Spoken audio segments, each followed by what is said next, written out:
देश की नागरिक हूँ जहाँ छत्रपति शिवाजी महाराज और अशोक सम्राट जैसे राजा थे।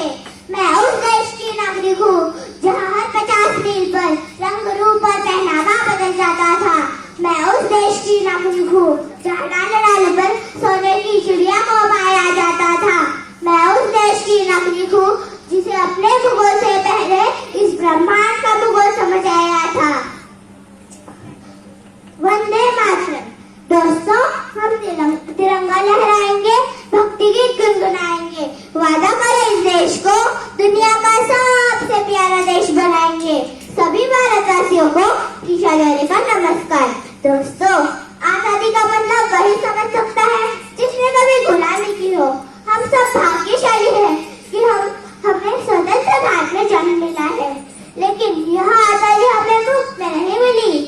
इस आजादी के लिए हमारे कितने नौजवान शहीद हुए। दोस्तों, जब एक नौजवान देश की रक्षा के लिए बॉर्डर पे जाता है तो केवल एक ही नौजवान तैयार नहीं होता, बल्कि तैयार होते हैं उनके बूढ़े माँ बाप के कई सपने, वो चूड़ी, वो मंगलसूत्र, और तैयार होती है कई हसरतें। और जब कभी आतंकवादी हमले में वो नौजवान शहीद हो जाता है तो पता है क्या होता है? इस धरती माँ का सीना फट जाता है, रूह कांप जाती है और उनके बूढ़े माँ बाप चकनाचूर हो जाते हैं। उन बूढ़े माँ बाप की कई सपने, वो चूड़ी, वो बिंदी, वो मुस्कान, सब एक सफेद कागज की तरफ खामोश हो जाते हैं। और जब कभी तिरंगे से लिपटे हुए नौजवान को एक माँ आखिरी बार अपने सीने से लगाती है तो 140 करोड़ हिंदुस्तानी रोते हैं। यही हमारे देश की सच्चाई है। लेकिन अब यह भारत देश 1965 वाला देश नहीं रहा। अब यह नया भारत देश है जो कल में घुसेगा भी और मरेगा भी।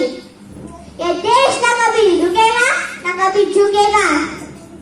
लेकिन हमारी कम नसीबी है कि हम स्वदेशी की जगह विदेशी चीजों का ज्यादातर इस्तेमाल कर रहे हैं। लेकिन आज इस अवसर पर हम कसम खाते हैं कि आत्मनिर्भर बनेंगे,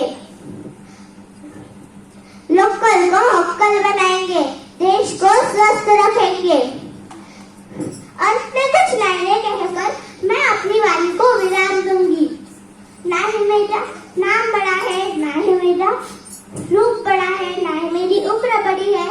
मुझे तो बस इस बात पर गर्व है कि मैं हिंदुस्तान की हूँ और हिंदुस्तान मेरा है। जय हिंद।